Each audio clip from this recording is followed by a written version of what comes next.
My best friend took out a loan in my name to pay for her own wedding.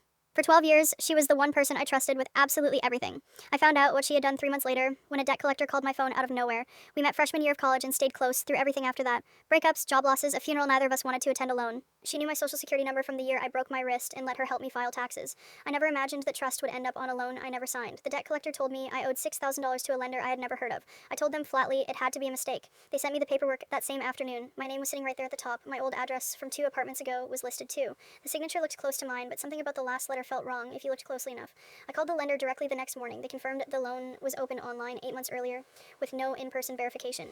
The funds were wired out within 48 hours straight to an account ending in the same 4 digits as my best friend's old checking account. It was the same account she used back when we split rent together 2 years before any of this happened. I did not call her right away.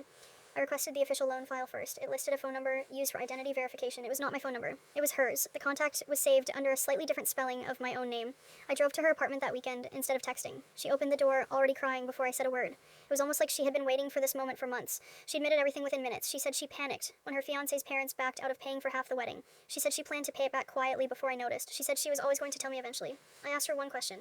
I asked how she had enough of my information to pull this off. She admitted she still had old screenshots of tax documents I had sent her during that broken wrist tax season. She had simply never deleted any of it. I filed a police report the next morning. I also filed a federal identity theft report and disputed the loan with the lender, using both as proof. The lender opened a fraud investigation within a week. She was arrested 2 weeks before her own wedding day, right in the middle of final dress fittings. Her fiancé found out everything during the investigation. That included where the venue deposit money had actually come from. The wedding never happened. The loan was wiped from my credit report within 60 days once the fraud claim was approved. I have not spoken to her since the day I stood in that doorway. 12 years of friendship apparently was not worth one uncomfortable conversation with her own future in laws.